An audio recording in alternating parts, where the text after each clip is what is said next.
Hey everyone, I'm Rachel. In today's tutorial, I want to teach you how to create stunning backlighting using the color therapy app.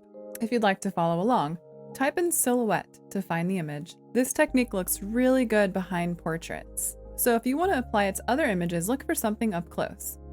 All right, so I want to have sort of a purple backlighting color. So I'm going to choose a really dark purple. I'm using the fourth color on the top row of the Dark Shades 2 palette and just tapping to fill in the whole background. First off, we're going to use the spray tool. I'm going to set the size at 100 and opacity at 45. Now I'm going to choose the third color on the top row of the Dark Shades 2 palette. So it's just a lighter purple. And making sure coloring inside the lines mode is set to off, I'm just going to start to spray around the head, so the subject. So I'm just making a circle. I'm going to create a nice vignette around it. Then I'm going to use a lighter purple, so I'm using the fifth color on the second row. Do the same thing, but now a little bit closer to the face. Now I'm going to lower the opacity down to like 20%. And I'm using the lightest purple now, so it's the first color on the last row. And just drawing in some more light purple behind the head, just popping out slightly. Now with the airbrush tool, set the size at 100 and opacity at 35. And using white, I'm just going to add a little bit of a glow just behind the face and the head, coming out just slightly. At this point, it's helpful to fill in your subject with black. Head back over to the spray tool. Let's do size 100 and opacity at 45. And with black, I'm just adding a slight vignette just around those corners and edges of the image. So now it's really just kind of focusing that purple around the head. To really make that backlighting look neat, I'm going to use the fairy dust tool. Let's do size 100 and opacity can be starting at 12 all the way up to 100. So I'll start at 12. So with white, I'm just adding in little dots, and this will kind of just look like dust specks, raising the opacity as needed. And then with the smear tool, let's blend those dots. So I'm doing the size at 20% and intensity at 100. So zooming into one of those dots, just use your finger and just softly blend.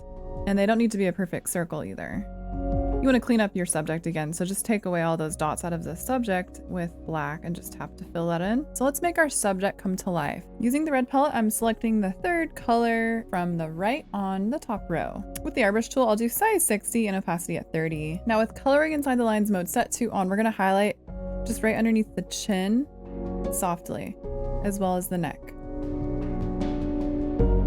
And then turn coloring inside the lines mode to off. And then what we want to do is just smear that area. So we want to blend it. So I'm just using the same settings from the smear tool just to get rid of that line. Back in the red palette, select the fourth color on the top row. And I'm adding some more red to the neck, making it a little brighter. And if it goes into the white, that's okay. We can fix the white behind it later. Now turn coloring inside the lines mode back to on. Set the airbrush tool size to 30 and opacity at 20. Now using white, I'm going to highlight the inside edge of the neck, just right on the edge. You can turn coloring inside the lines mode to off once you hit the chin area, and then turn it back on so you can just outline it a little bit. And then just bring that down to the chest very softly. Now just lower the size down to 1, and this time just set the opacity at 45. We'll just repeat that. So we're going to continue to outline the face and the neck right on that edge. Okay, so it's really, really thin but bright white edge. You can outline the whole face. So I'm going to follow the lips, the nose, etc. And don't forget, you can lower the stroke opacity just to see how it's looking if you need to add white elsewhere. Now let's add some hair. So let's use the thin fur tool. Let's do size 45 and opacity at 100. So with coloring inside the lines mode is still off, I'm just going to add some hair coming down into the back of the neck and around the head. You can just kind of like swirl it around the hair, etc., as well as on the top outside of the hair, and add it more just right on the edge, just kind of highlighting the edge of the hair, just very softly.